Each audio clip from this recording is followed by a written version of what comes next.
Bien-aimés dans le Seigneur, merci de nous suivre dans cette vidéo que nous faisons pour soutenir ceux qui sont dans la convalescence et dans les temps d'épreuve de la maladie. Nous savons que à cause de cette pandémie du coronavirus, il y a des gens qui sont alités, mais aussi il y a des gens qui souffrent d'autres maladies, et nous voulons faire cette vidéo pour espérer que vous puissiez trouver une source de consolation, une source de guérison par la main de Dieu, parce que nous croyons que les médecins soignent, mais c'est Dieu qui guérit. Aussi, nous voulons vous dire que c'est une initiative que nous voulons entreprendre pour accompagner donc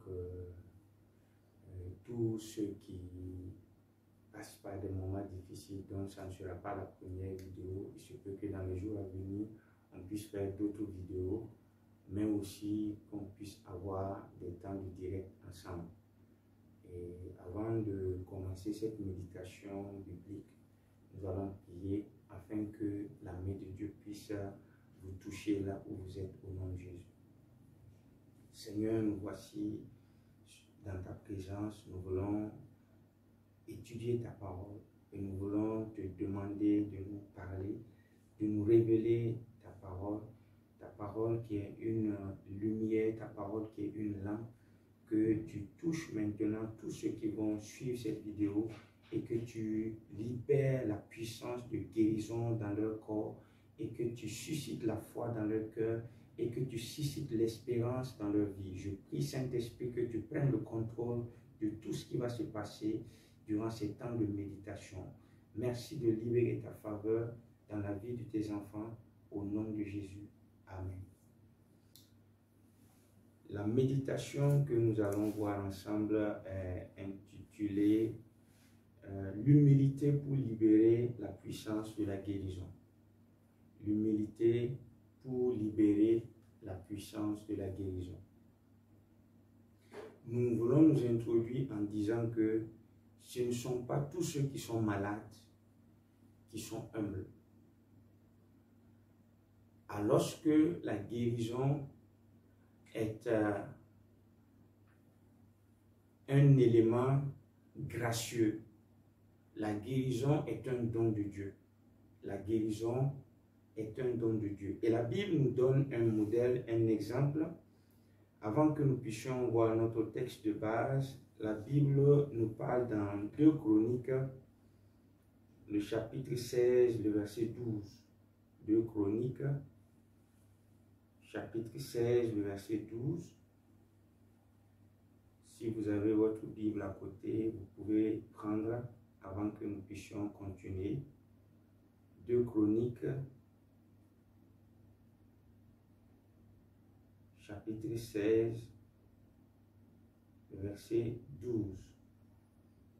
La Bible nous dit, à la 39e année de son règne, Asa eut les pieds malades au point d'éprouver de grandes souffrances. Même pendant sa maladie, il ne chercha pas l'Éternel, mais il consulta les médecins. Amen.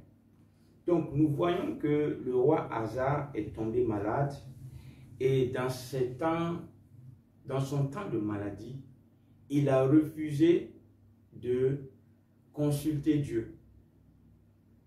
Alors qu'on peut se dire que quelqu'un qui est malade, toute solution qui pourrait lui accorder la guérison, le plus urgemment celle de Dieu, il ne va pas la refuser.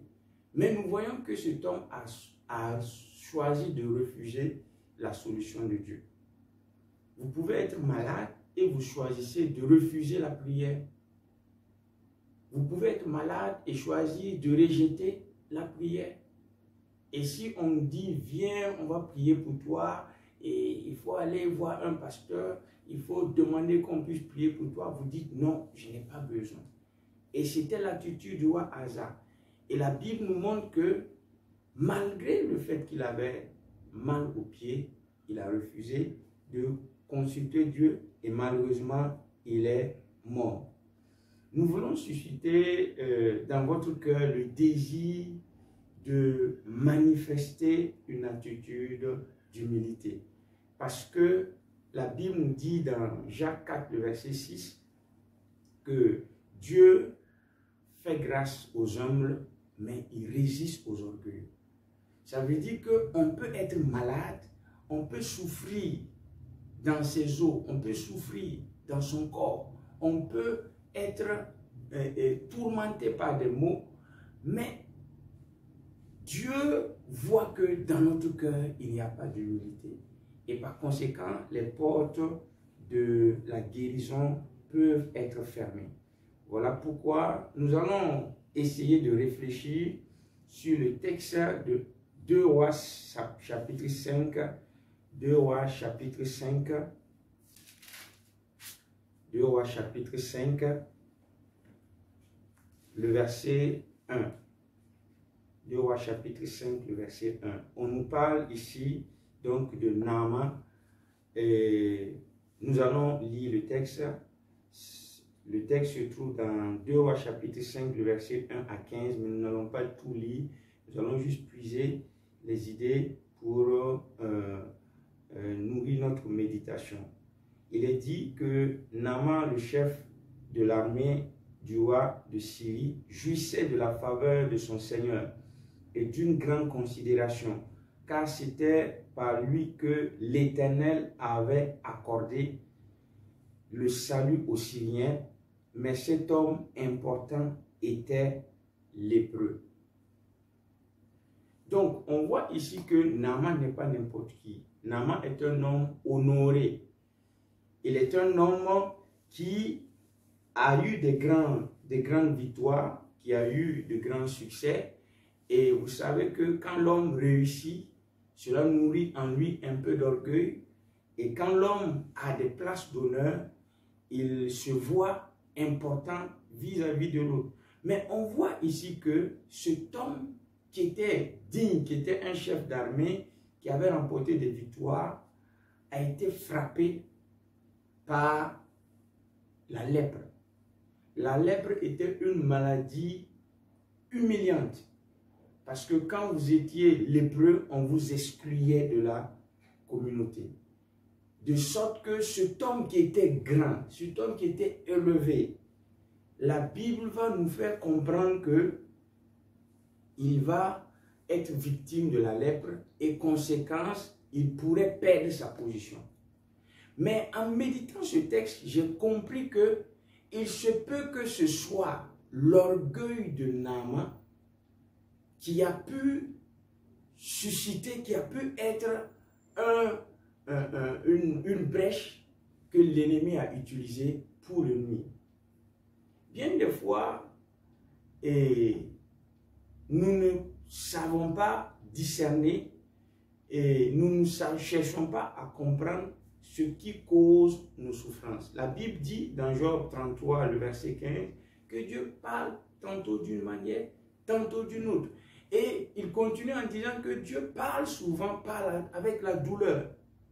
Donc si Dieu parle par des songes, par des visions, pour avertir l'homme, et que l'homme n'écoute pas, Dieu va parler par la douleur. On peut se dire que ce chef des armées pouvait se considérer comme grand, et Dieu, peut-être par des songes, par des visions, a essayé de l'avertir. Attention, c'est moi qui te donne le succès. Ce n'est pas ton savoir-faire. Et malheureusement, la Bible nous dit que Naaman était lépreux. Et on nous dit que dans le verset 2, « Or, des troupes de Syriens étaient sorties et avaient amené du pays d'Israël une petite jeune fille comme captive.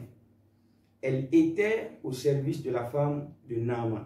Elle dit à sa maîtresse, « Oh, si mon Seigneur était auprès du prophète qui est à Samarie, celui-ci le débarrasserait de sa lèpre. » Naaman vint le rapporter à son Seigneur en ces termes. « La jeune fille du pays d'Israël a parlé de telle et telle manière. » Alors le roi de Syrie dit, « Va, rends-toi à Samarie et j'enverrai une lettre au roi.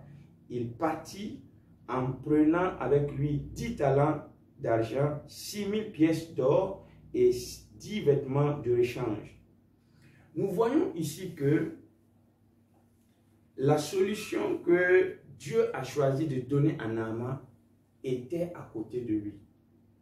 Et quelqu'un a dit que Dieu cache les choses en les mettant à côté de nous.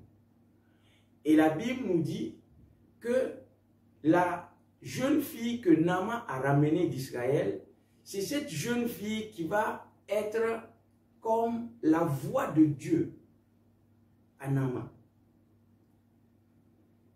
On peut se poser la question, qu'est-ce qu'une jeune fille esclave peut dire de sensé? Déjà, on voit ici que pour aller vers la guérison, il faudrait que Naaman et sa famille respectent les petites personnes. Et une attitude d'humilité envers les petites personnes. Les petites personnes, c'est qui? C'est la servante. C'est l'esclave. Ça veut dire qu'il y a des solutions à côté de nous. Mais malheureusement, si on n'est pas humble, si on pense que nous sommes le roi du monde et que les autres sont en bas, ils ne sont pas importants, on peut passer à côté de la solution. Et nous allons essayer de voir, premièrement, quels sont les signes qui montrent l'orgueil dans la vie du cœur de celui qui est malade. Et deuxièmement, nous allons voir l'humilité qu'il faut manifester afin de trouver grâce dans la guérison. Premièrement, les signes qui montrent l'orgueil dans la vie d'un malade, c'est l'œil ou le regard hautain. Il y a des malades qui méprisent à vue d'œil soit le médecin, soit l'infirmier, ou bien même le pasteur qui voudrait prier pour ces personnes. Et le psaume, le proverbe 6, le verset 17 nous dit que Dieu a en horreur l'œil qui méprise. L'œil qui méprise les autres, Dieu a en horreur l'œil qui méprise. Et nous voyons que quand Naaman est arrivé en Israël pour chercher la solution, il est allé au mauvais endroit. Je résume pour vous. Il est allé au mauvais endroit. Il est allé voir le roi d'Israël. Et le roi d'Israël a dit, suis-je un Dieu pour donner la vie ou la mort, afin qu'il me demande de le guérir, de guérir son serviteur?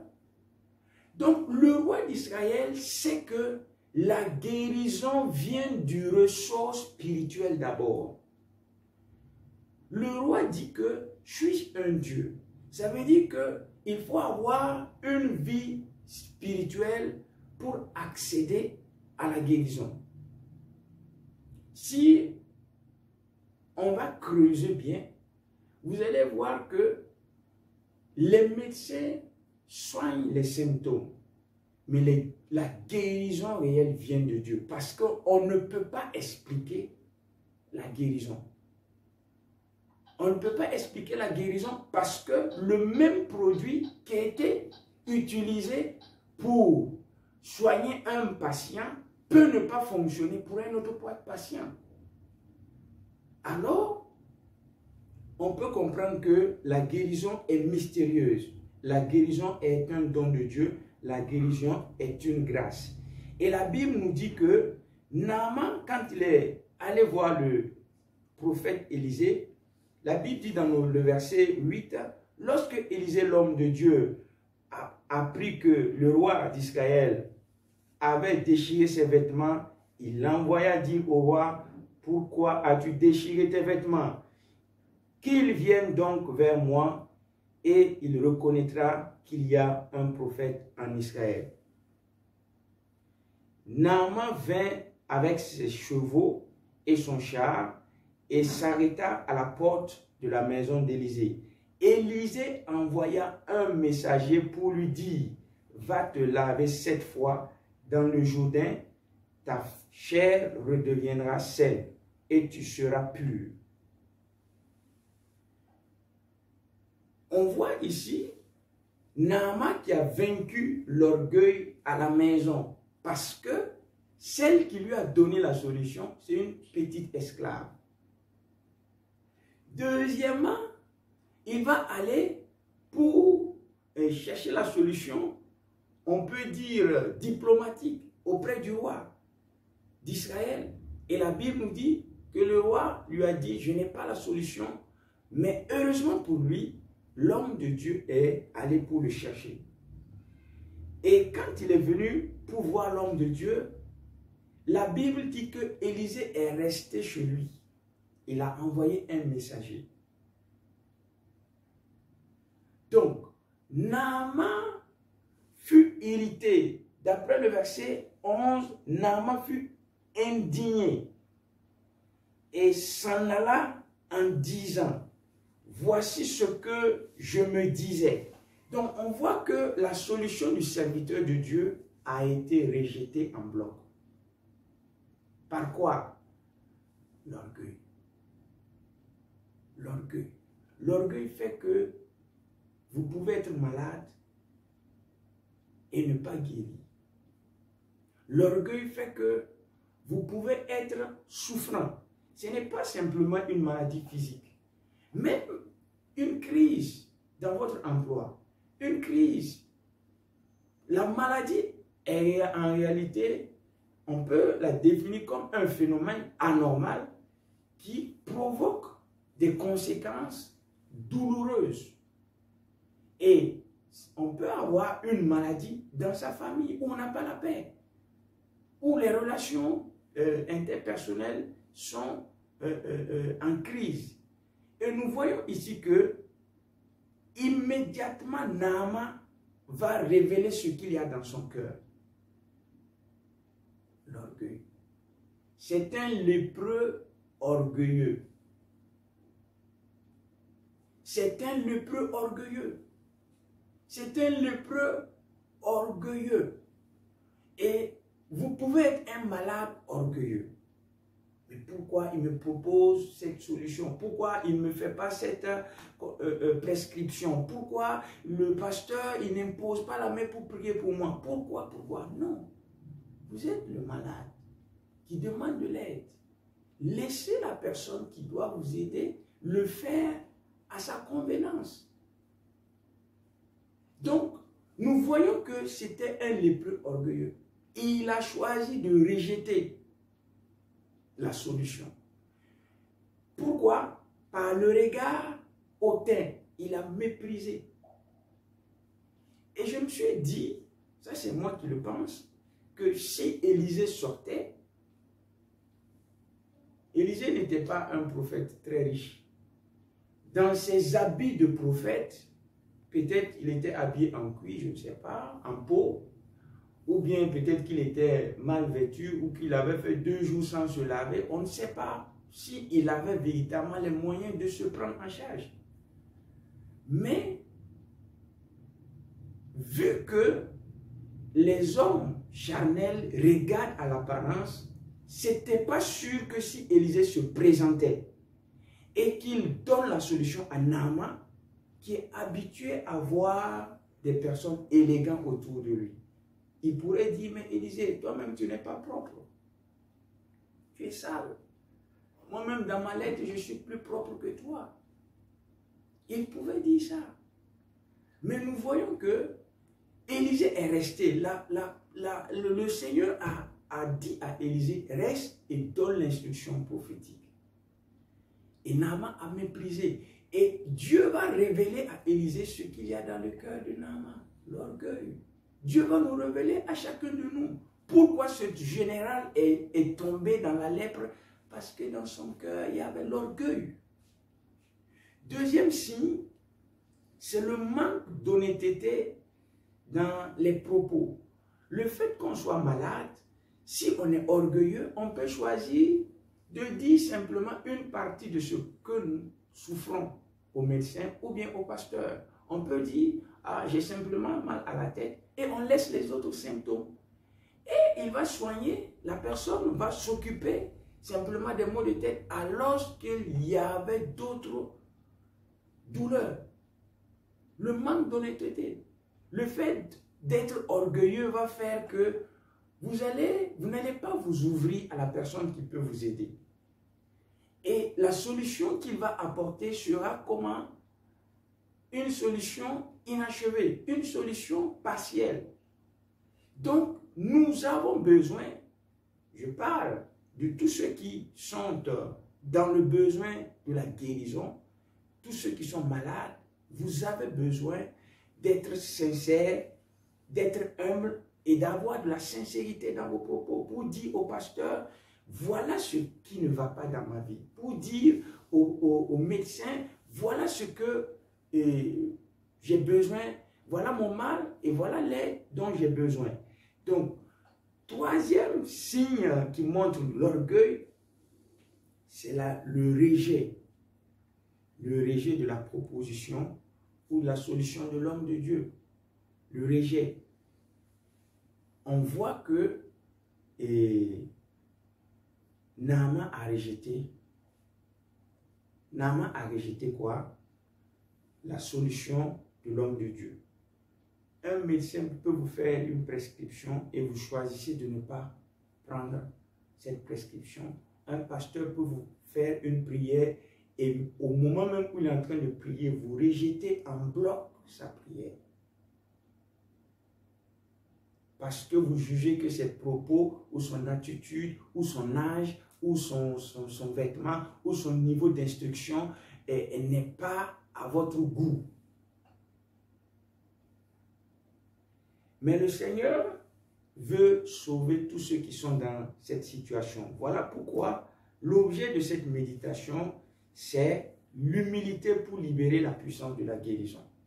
Vous pouvez changer d'attitude dès maintenant. Vous pouvez choisir d'honorer ceux qui ont choisi de porter votre fardeau. Le médecin a choisi de porter votre fardeau.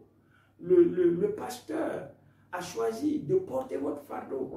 Donc, vous devez forcément les honorer afin que la solution qu'il vous propose puisse vous aider efficacement. Notre deuxième point, c'est l'humilité qu'il faut manifester afin de trouver la grâce de la guérison.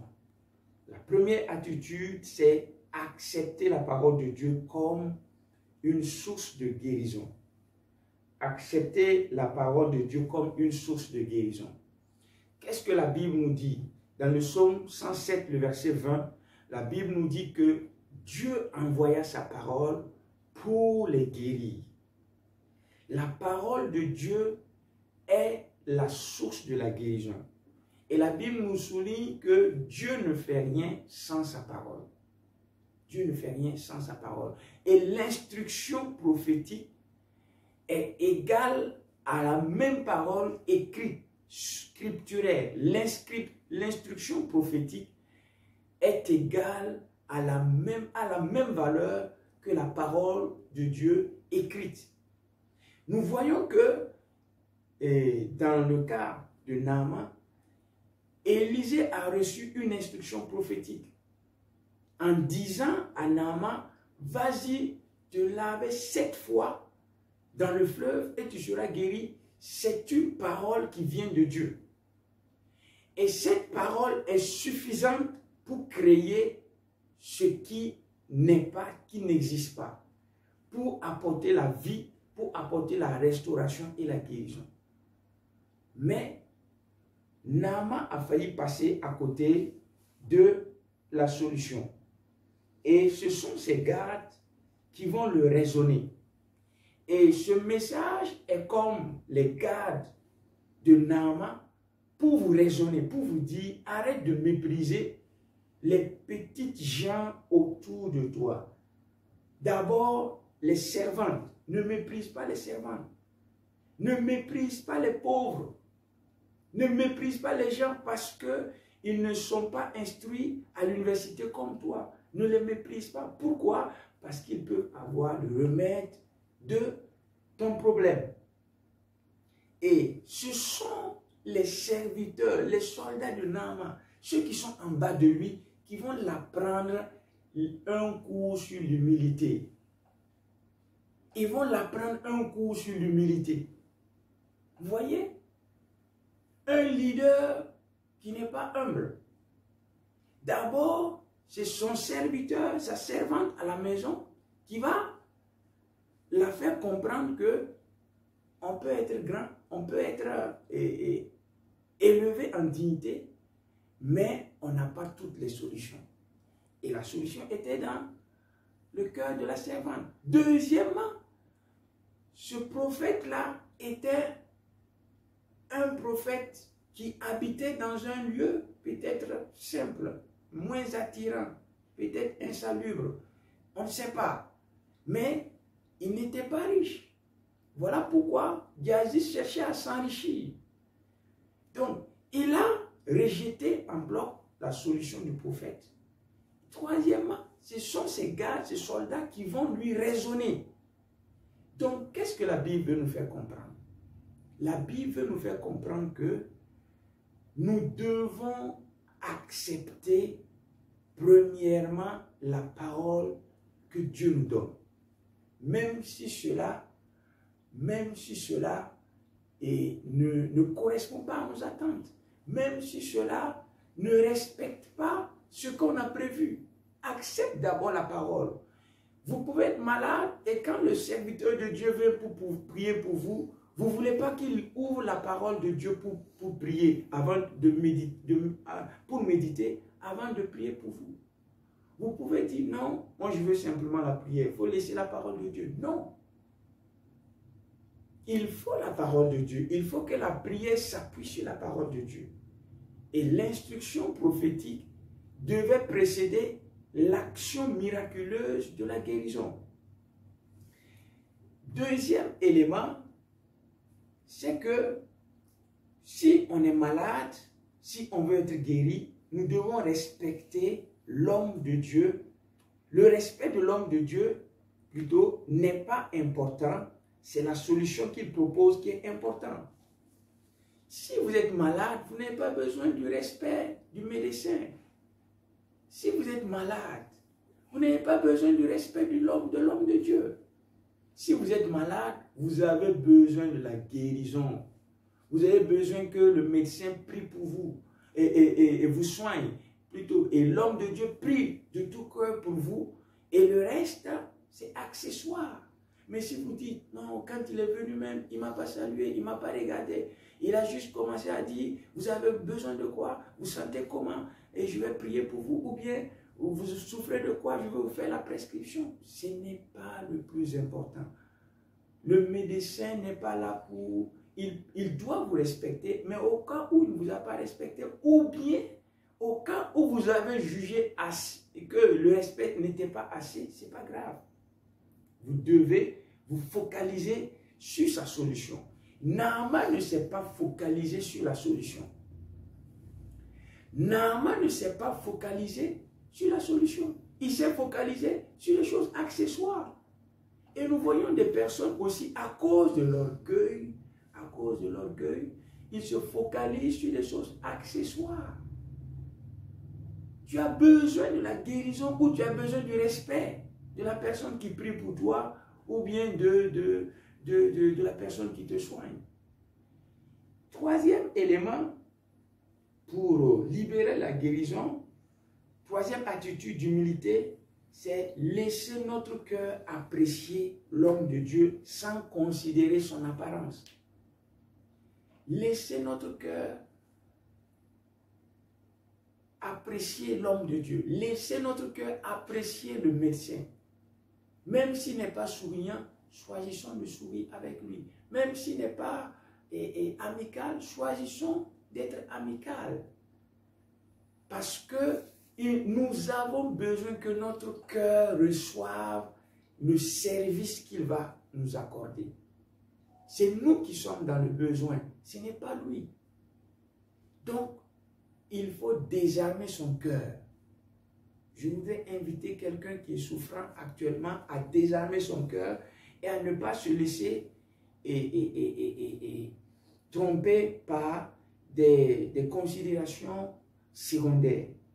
Nous devons apprécier la personne qui nous soigne, nous devons apprécier la personne qui cherche à nous aider.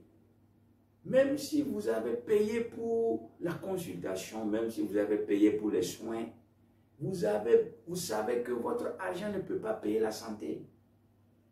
C'est juste un acte pour des services qu'on peut évaluer, mais la guérison dépasse une évaluation. On ne peut pas évaluer une guérison. On ne peut pas évaluer une guérison. De la même façon, on ne peut pas évaluer une prière de guérison. Une prière qu'on va faire sur vous et qui va libérer la guérison. On ne peut pas l'évaluer en argent. Donc, vous avez juste besoin d'apprécier la personne qui prie pour vous, parce que si vous dites, voilà, il n'est même pas, il est jeune, ou bien il est pauvre, il ne peut même pas bien parler le français, ou bien, etc., c'est ridicule. Non. Ces considérations relèvent d'une attitude d'orgueil. Et Dieu résiste aux orgueilleux. Dieu résiste aux orgueilleux.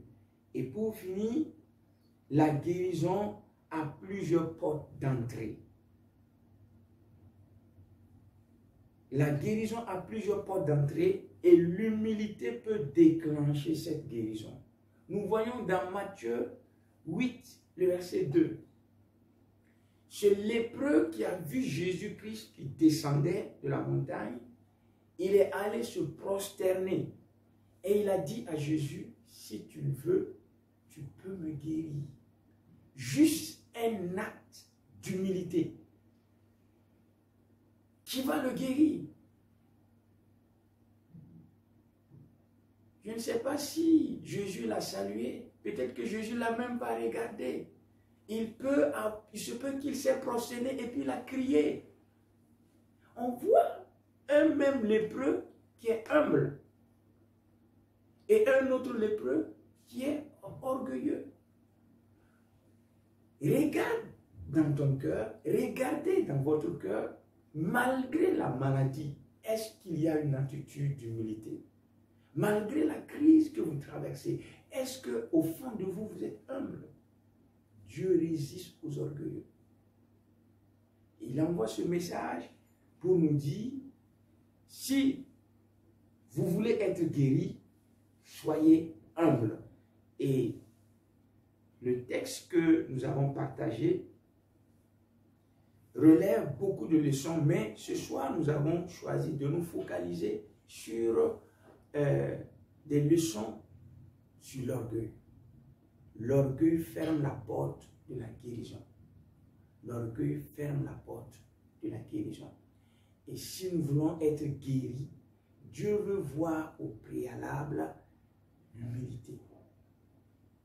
Dieu veut voir au préalable l'humilité.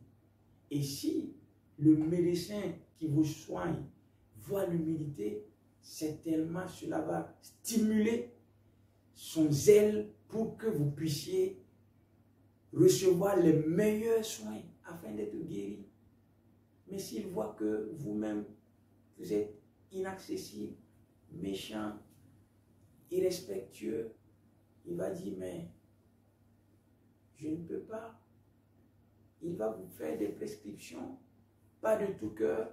Et vous aussi, comme vous êtes nerveux et vous êtes orgueilleux, le traitement peut ne pas marcher parce que Dieu dit qu'il résiste aux orgueilleux. Alors ce soir, si vous, là où vous êtes, si vous avez écouté ou si vous avez suivi cette vidéo, décidez donc de changer votre attitude au regard des personnes qui veulent vous aider dans ces temps de convalescence, dans ces temps de maladie. Décidez dans votre cœur d'être humble parce que l'humilité peut déclencher la guérison. Je termine par une illustration de Reinhard Bonnke qui avait fini une de ses campagnes d'évangélisation. Il rentrait à son hôtel et il y a une femme qui criait derrière lui, « Oh, homme de Dieu, je veux que tu pries pour moi. » Et lui, il n'écoutait pas la femme parce qu'il était fatigué, il cherchait à rentrer pour se reposer. Et entre-temps, il était agacé par la femme qui le poursuivait. Et il s'est juste retourné en disant, en faisant un mouvement, reçois la guérison. Et ce mouvement-là a touché la femme et la femme a été guérie. Est-ce que l'homme de Dieu l'a regardé? Est-ce que l'homme de Dieu a entendu le fond de son problème? Non. Donc, le plus important, c'est nous, notre cœur. Si même les personnes, que ce soit le pasteur, que ce soit le médecin qui vient pour prier pour nous, ou bien le médecin qui vient pour nous soigner, s'il n'a pas la bonne attitude, notre bonne attitude peut le changer. Donc, que le Seigneur vous fortifie. Avant que nous puissions terminer, j'aimerais prier pour vous. Je vais vous inviter à prier avec moi. Et vous allez dire, Seigneur, j'ai entendu ta parole. Et dans mon cœur, je voudrais que tu me pardonnes, car malgré la maladie, j'étais orgueilleux. Et cela fermait les portes de la guérison. J'ai entendu ta voix et je voudrais que tu manifestes dans mon cœur l'humilité pour libérer la guérison dans ma vie. Seigneur, je te prie de me donner un nouveau cœur, une attitude d'humilité, afin que les solutions que tu as placées dans les mains d'autres personnes, je puisse recevoir cela. Merci pour ce que tu me touches dans mon cœur pour instaurer l'humilité et qui va me permettre de recevoir la guérison. Je te remercie, Seigneur, au nom de Jésus. Amen. Là où vous êtes, je vais prier pour vous, quelle que soit la maladie. Quelle que soit la maladie, sachez une chose, Dieu est le Dieu qui guérit. Si par exemple c'est tout votre corps qui a mal, posez la main sur votre tête. Si c'est le reste du corps, posez la main là où vous avez mal. Et la présence de Dieu va vous toucher là où vous êtes. Ce n'est pas de la plaisanterie, parce que ne soyez pas comme Naaman qui disait, ah, est-ce que ce qu'il a dit, il peut y avoir la guérison? Non.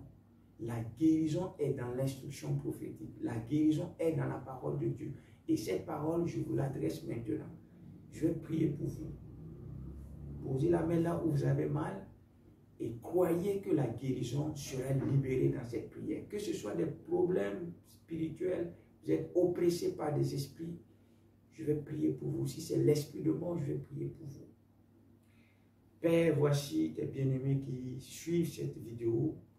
À l'instant même, je les recommande à toi. Je prie que tu les pardonnes pour toute attitude d'orgueil qui avait fermé la porte à la grâce. Car tu fais grâce aux humbles. Maintenant qu'ils ont décidé de changer d'attitude et d'être humbles, que la puissance de guérison les touche.